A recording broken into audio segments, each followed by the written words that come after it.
idioma, historia, turismo, cultura y comida en la palma de tu mano. Aprende México en un podcast.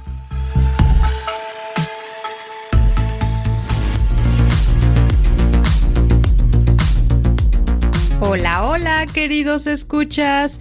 Bienvenidos a un episodio más de Aprende México en un podcast. Mi nombre es Perla Muciño y como siempre estoy acompañada del guapísimo Alberto. Hola, hola Alberto.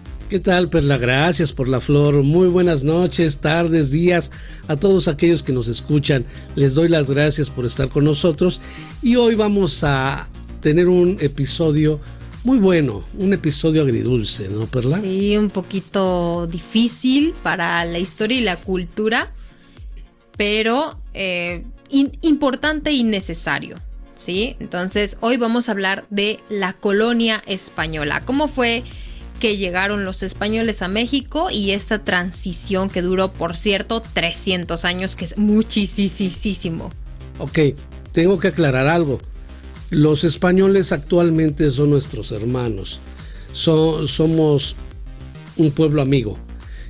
Todo lo que vamos a contar es histórico y como en cualquier guerra hubo cosas muy feas, en cualquier conquista hubo cosas muy feas, pero no se trata de hacer un ensayo de odio ni nada parecido, simplemente narrar las cosas, probablemente con un poco de pasión, pero siempre respetando a nuestros amigos españoles que realmente son nuestros hermanos. Claro, así es, y bueno, es que lo que pasó y no podemos cambiarlo, además fue hace muchísimo tiempo, así que no vale la pena este odio, ¿no? Y esto también es una invitación a todos aquellos mexicanos que siguen teniéndoles esta pasión difícil a nuestros hermanos españoles, pues que los superemos juntos como hermanos. Entonces, bueno, después de esta introducción que era realmente muy necesaria, vamos a explicarles cómo va a estar este episodio.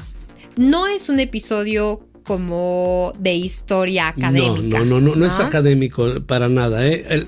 Y los académicos que nos escuchan, que nos disculpen, esto no estamos preparados para hacer algo académico. Lo que vamos a narrar es a nivel pueblo, es la voz del pueblo hablando, los sentimientos de la nación, pero no los sentimientos académicos, sino los sentimientos de calle. Y lo queremos aclarar para que no se vayan a sentir ofendidos o molestos nuestros historiadores excelentes que tenemos. Sí, por supuesto. Además, yo voy a hacer algunas referencias, solamente algunas fechas, tomando en cuenta lo que se dice oficialmente, no más ni menos, ¿no? Entonces tampoco, les repito, va a ser como un tratado. Pero lo que dice Alberto es cierto, esta Vox Populi, esta voz del pueblo que dice cómo se siente, cómo nos lo enseñan incluso a nosotros en la escuela, porque hasta los profesores se apasionan en este tema.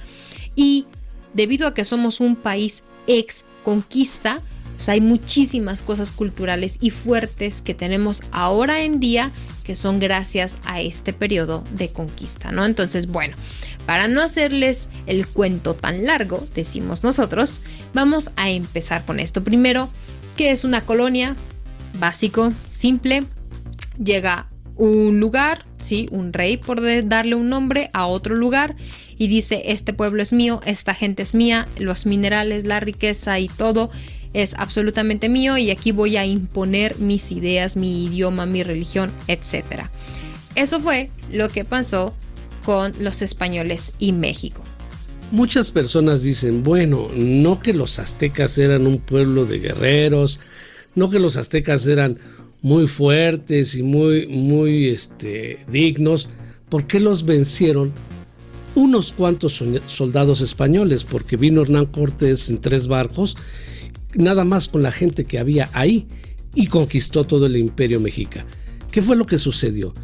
Que la gran Tenochtitlán o Tenochtitlan, todavía se difiere en el acento, la gran Tenochtitlán tenía enemigos dentro de México, dentro de la República Mexicana que hoy se conoce, y los españoles fueron lo suficientemente hábiles para poder aliarse con los enemigos de los mexicas y poder derrotarlos. Lógicamente, pues cuando tienes un enemigo de adentro, pues no tienes mucho que hacer en realidad. Así es, digo, con esta gran ventaja de conocerse las tierras, conocerse prácticamente el mapa gracias a un guía de turista, pues es muchísimo más fácil elaborar un plan, ¿no? Pero también debes recordar, Alberto, que pues hubo esta creencia de que el hombre blanco, Hernán Cortés, era pues nuestro queridísimo Quetzalcóatl, que había bajado del cielo a mejorar las tierras, ¿no? Claro, había una leyenda. Había una leyenda entre los mexicas, que iba a regresar un dios que se había ido temporalmente. Y ese dios tenía, curiosamente, las mismas características que tenía Hernán Cortés. Así que cuando llega Hernán Cortés, pues el pueblo mexica lo recibe con los brazos abiertos, creyendo que era el dios, sin saber que tenían pues toda la intención de conquistar México. ¿Por qué? Porque cuando vieron México se quedaron impactados de la riqueza material y de recursos que había. Así es. Se supone que la expedición, este viaje de descubrimiento que hizo España, entre otros países, a la Nueva Tierra, fue por minerales, ¿no? Fue por oro, plata y otras cosas. Pero llegaron a México justamente en uno de los lugares más ricos en oro, plata y otras cosas, y pues se quedaron maravillados. Así que llegan los descubridores, llega Hernán Cortés, se crea esta batalla donde tienen que matar pues al Tlatoani, o sea, el rey de los mexicas, y tomar el control de todo el reino mexica, ¿no? Por supuesto, esto no fue nada pacífico, fue muy, muy violento. Luego, después, ya que estaba todo, entre comillas, bajo control, llegó el primer virrey, ¿no? Antonio de Mendoza, donde llega y dice, no, pues aquí yo soy quien manda, aquí mis chicharrones truenan, decimos nosotros, ¿no? Que es como que aquí yo soy la ley. Entonces, comienza el periodo del virreinato. En resumen, el periodo del virreinato fue cuando México se vuelve una especie de reino español, una colonia española. ¿Qué es un virrey? Pues es como un rey que no es rey. Un rey del lugar conquistado. Ajá, un rey. Pero que todavía obedece al rey de España, en este caso. Sí, es como un portavoz, ¿no? Como ustedes lo podrían llamar como un cónsul o un diplomático, un representante de un país. Así es. Y llegar aquí y entonces, pues ya, llegan aquí y no pasa nada. Entonces aquí está. México obedece completamente a la corona española, ¿sí? El Consejo de Indias es un grupo de personas inteligentes que decían cómo hacer las leyes en las nuevas tierras. Era como el Congreso, pero en México. El Congreso de España, pero en México. En México y en toda Latinoamérica. Y pues el virrey, que era como el poder ejecutivo, el señor presidente de Nuevo México. Así es. Aquí las cosas se van a hacer así. Él era un jefe militar, por cierto, y dirigente político. Él tenía que administrar por completo la economía y la justicia. Y el primer virrey, como lo dice Perla, era don Antonio de Mendoza. Así es, entonces, y bueno, ya venía la corte y otros consejeros y otros pequeños representantes de pequeñas zonas, ¿no? Como ustedes pueden llamar municipios o estados o delegaciones o distritos, no sé. Entonces recordemos que llegan aquí con la única intención de conquistar para llevarse riquezas, especialmente minerales, de nuestro país, ¿no? Y como México casi no tenía ni tiene, pues atacaron y pusieron minas en Zacatecas, en Guanajuato, Pachuca, San Luis Potosí y bueno, muchos conocemos, ¿no? Tasco. Tasco, Guerrero, que es plata pura ahí. Así es. Entonces, bueno, ya aquí se derivaron otras cosas para generar una mejor extracción de estos minerales, pero ese es otro cuento, ¿no? Y bueno, obviamente, siendo México tierras tan fértiles, se dieron cuenta de que podían cultivar cosas aquí que en España no se daban y que en ningún otro país de Europa se daba. Así que, por supuesto que lo iban a explotar también. Y tenían esclavos a montón, así que introdujeron especies de Europa y de otras zonas que honestamente no conozco, pero cerdos, vacas, ovejas, cabras, gallinas, burros y caballos. Y en agricultura aquí caña de azúcar hay por todos lados, algodón, el cacao que es tan delicioso y que, bueno, era creo que la moneda de cambio de los mexicas, el cacao de lo poderosa que es esa semilla, la vainilla también. Entonces ellos aquí encontraron agricultura, encontraron minerales, encontraron ganadería y bueno, y el comercio. Platícanos cómo era el comercio, Perla.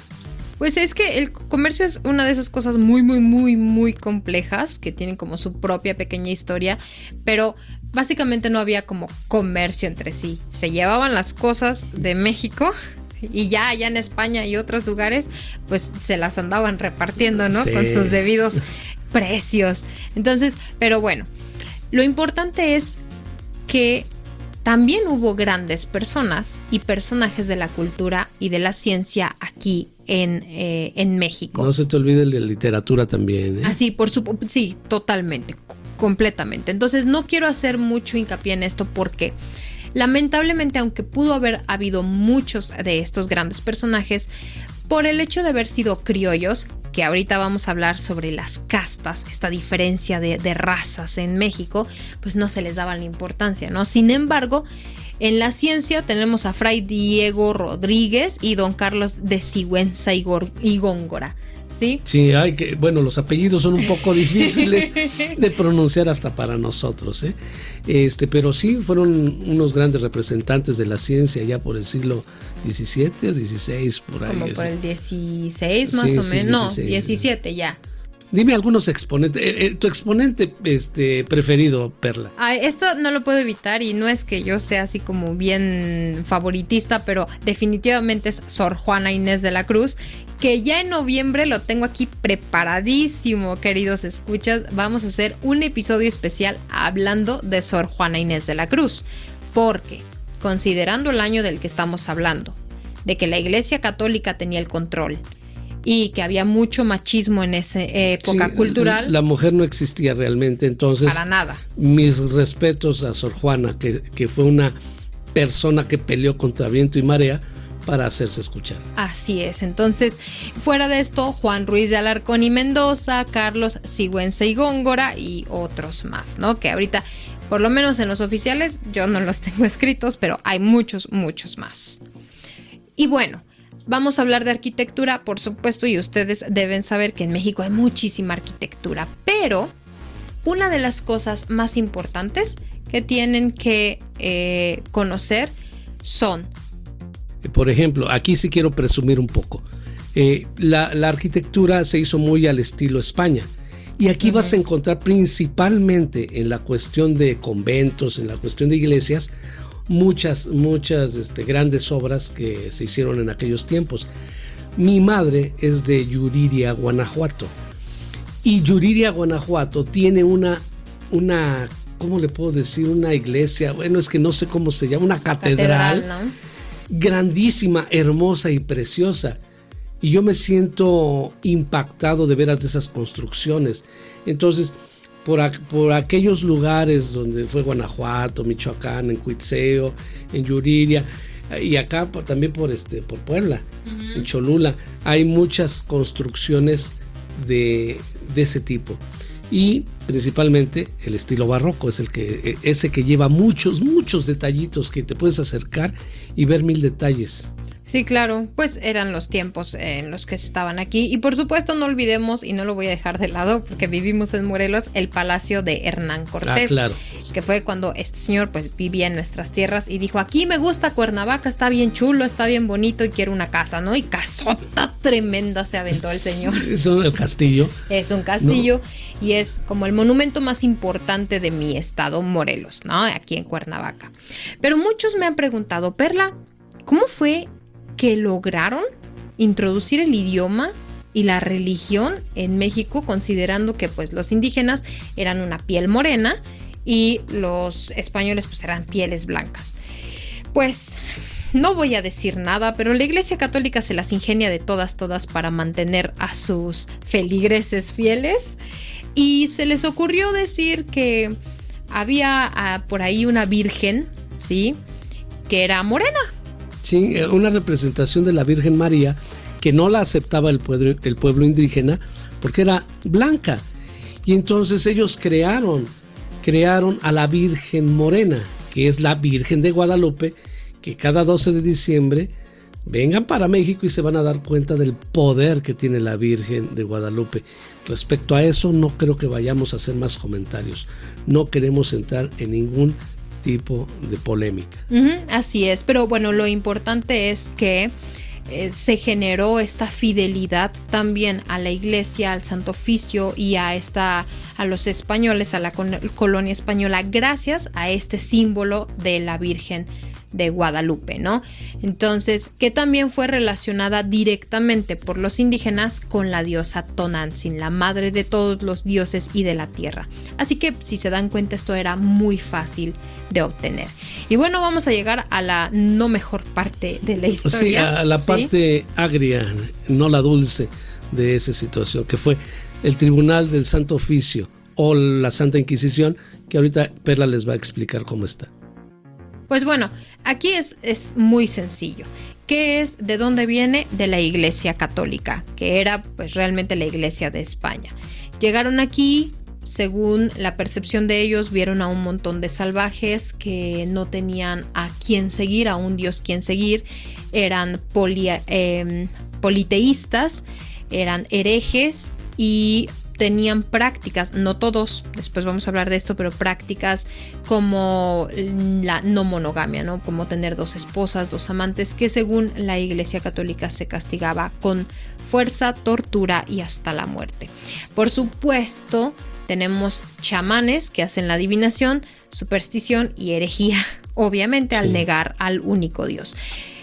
Esto estuvo muy feo. Sí, y de hecho tampoco queremos hablar mucho de eso porque se van a dividir las ideas tremendamente, podemos afectar la sensibilidad de algunas personas, entonces no queremos hablar tanto de religión, solamente que en aquellos tiempos, también este es un aviso para la iglesia, no es nada contra la Iglesia Católica de hoy, en aquellos tiempos sí fue a sangre y fuego como metieron la obediencia aquí en México por medio del Santo Oficio, una especie como de policía. Una especie de policía que se encargaba de torturar a todos los que no creían en lo que ellos decían. Pero bueno, de si era correcto o no era correcto, pues cada quien tiene sus opiniones. No vamos a decir nada más, ¿no? Pero bueno, como ya nos pasamos de tiempo porque este está largo, bonito, porque hacemos como un desglose, ¿no? De toda la historia. Sí. No caben 300 años de historia en 15 minutos. Perdónenme ustedes. Pero bueno, vamos a la parte más interesante de esta colonia. Todas son interesantes, pero esta fue la que definió en realidad cómo se iba a tratar a los mexicanos y a los españoles.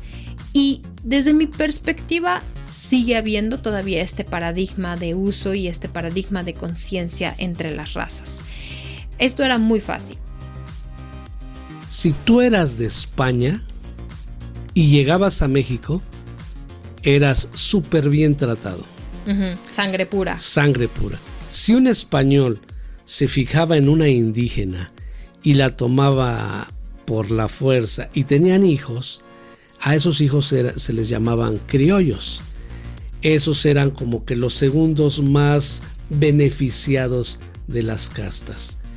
Recordemos que también junto con los españoles llegaron africanos. Sí, esa parte no la hemos contado. También trajeron personas de África para usarlos como esclavos en México. Quitando a los mestizos, criollos o peninsulares, todos los demás tenían el tratamiento de un perro, de una vaca, de esclavos. Sí. Por ejemplo, decían, bueno, yo soy sangre pura española y pues estaba una indígena bien chula y me gustó un montón y voy a tener un hijo con ella. No vamos a decir que todos por la fuerza, pero la mayoría sí. Sí. Y estos eran los criollos, ¿no? Pero si había una persona que no tenía una mezcla de esta, era tratado como perro, especialmente si eran africanos. esta es una parte triste, ruda de la historia, pero bueno, hay un documento que no recuerdo quién pintó, cómo lo pintó, pero explica de las diferentes castas y tipos de castas que existían, porque también existieron españoles que tenían hijos con africanos o africanas. Y pues bueno, ¿cómo les llamaban? ¿Criollos? Mulatos, perdón. Sí, los criollos eran españoles e indígenas. Sí, perdón. Sí, mulatos. Es que, bueno, se hizo una de razas aquí, una de castas principalmente, donde, sin lugar a dudas, los más beneficiados eran los españoles que venían de España directamente y los que se procreaban aquí con indígenas, pues eran los segundos mejores. De ahí para allá, si eras un indio, bueno, un ex mexica, un indígena. Si un indígena te trataban mal, si eras un esclavo africano te trataban mal, y bueno, esa fue una etapa muy fea que duró bastantes años, y hoy, al día de hoy en México, todavía se resiente, como que queda la sombra, la penumbra de ese tiempo, ¿no? Porque sí, claro. El clasismo actual que se vive en México, pues si eres moreno, muchas personas creen que vales menos que si eres una persona blanca. Digo, se podría tachar incluso de racista, ¿no? Pero aquí en México el racismo y el clasismo están como de la mano, pero no es igual. Hay una área gris muy grande en medio, ¿no? No vamos a tratar eso en este episodio, pero llegará el momento donde sí lo hagamos para entender un poquito de la cultura. En fin. Después de todos estos prácticamente 300 años, pues ya muy cerca del final de la colonia, ya éramos más los mestizos que los indígenas. Prácticamente entre el Santo Oficio, las guerras, las generaciones que morían y el mestizaje, que fue esta combinación de razas, pues se fueron acabando los indígenas, propios indígenas, y terminamos más criollos, que fue así como este espíritu de independencia se creó. Sí, todo el maltrato generó un descontento social que pues culminó con el famoso grito de independencia, donde todo el mundo se unió para poder sacudirse un poco la corona española. Así es, y pues lo logramos, ¿no? Ahora somos un México independiente. Esta guerra duró más o menos como 11 años y pues lo logramos. Entonces, así es, queridos escuchas. Espero que hayan disfrutado esta cápsula de historia. A mí me emociona mucho. Y discúlpenme si se escuchó un poco como rápido, ¿no? Apresurado. Un poco atropellado. Atropellado. Pero pues es que es muchísima mi información. Sí, es que no puedes, realmente no puedes contar tanto en tan poco tiempo. Vamos a tratar de seccionar más adelante, poco a poco, ¿cómo se puede? Enfocarnos en personajes y etapas, ¿no? Para poder contarlo y no hacerles el caldo gordo, como dicen. no hacer las cosas más feas o simplistas de lo que podría ser una persona que se dedica al estudio de la historia. Claro. No queremos ofenderlos, les repito, solamente queríamos dar un punto de vista de lo que dos mexicanos podrían platicar en un bar acerca de la conquista. Claro, ¿no? Por supuesto. Entonces, yo estoy muy emocionada porque el siguiente episodio de historia vamos a hablar de la Malinche. Oh, sí. ¿Quién es? ¿Qué es? ¿Qué hace Perla? Fue considerada en la historia de México la traidora de México. Pero tiene una historia muchísimo más profunda. ¿Con qué lo pueden comparar? Especialmente los estadounidenses. Es una historia muy similar a Pocahontas, con estos tribus de los Panagua que querían Panagua o Paunagua, no recuerdo cómo se pronuncia, y John Smith. Y entonces es una idea muy similar, donde una mujer inteligente, fuerte, fue prácticamente el lazo político para evitar la exterminación de toda su raza y mejorar la relación de personas que de por sí iban a hacernos daño, ¿no? Entonces, pero bueno, esto es justamente con Hernán Cortés. Ella se consideró, fue la amante de Hernán Cortés y la conocen de muchas maneras, pero esto va para el siguiente episodio. Por favor, déjenos sus comentarios, díganos si les gustó, de qué les gustaría hablar, porque este episodio de historia, esta sección de historia se va a ir largo, bonito. Sí, y ahorita fue un bosquejo nada más, pero sí vamos a ponernos a investigar bien. Pero hoy queríamos dar una charla relajada, ¿no? Una charla relajada de la conquista, de lo que puedes escuchar en cualquier esquina platicando a dos personas de la colonia. Entonces, bueno, mi nombre es Alberto Muciño, me encantó llegar a ustedes y les doy las gracias porque nos escucharon en este episodio y espero que nos podamos escuchar pronto otra vez. Muchas gracias, yo me despido. Pues así es, queridos escuchas, nos vemos en el siguiente episodio. Cuídense mucho y hasta la próxima. Con ustedes, Perla Muciño. Adiós.